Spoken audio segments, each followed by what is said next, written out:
the feeling thing it's an interesting thing. You can do a lot right now. The amazing thing, when I was coming up, there was no, I just played along with records. I put on headphones and I put my favorite records on.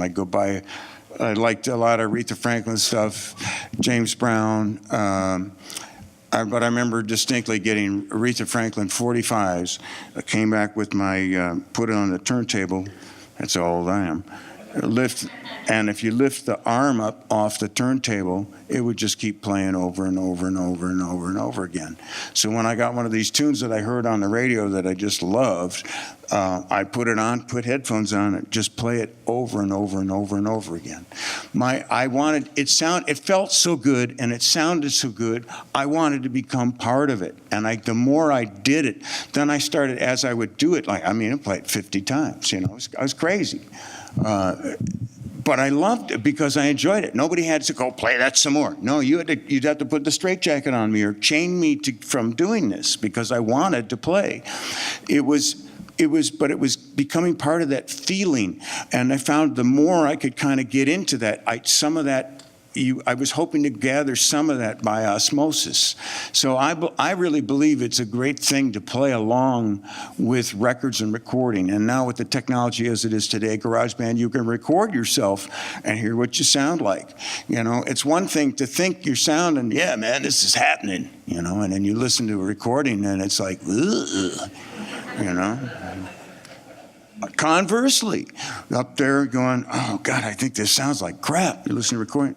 Wow, it's pretty good, Recordings give you are a real good way for you to hear exactly what's going on. There's no opinion coming back from the recording. This is what you did. I was very fortunate in the 70s. I did my first recording session in 1973.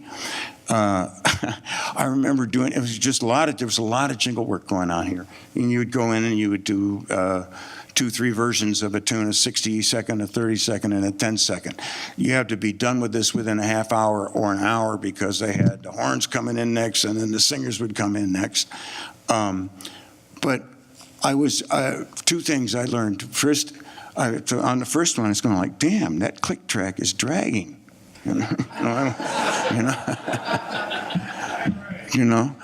Exactly. And it's just like, no.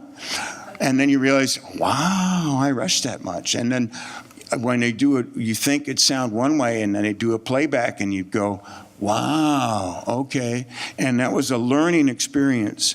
The more you can go from the moment of playing the music to listening to it objectively, you will be able to tell what's going on more, because we have these feelings and perceptions when we're in the act of performing that sometimes always aren't reliable. But the recording can give you the information. The more you go back and forth between this, the better you get at understanding what's sounding good while you're doing it in the moment. So this is something that I highly recommend.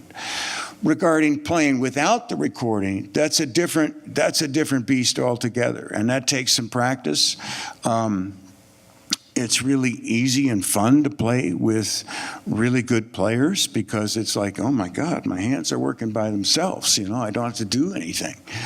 But then you get with some weaker players, and all of a sudden you're going, wow. You got to do some work to keep, he's rushing, he's dragging, wow.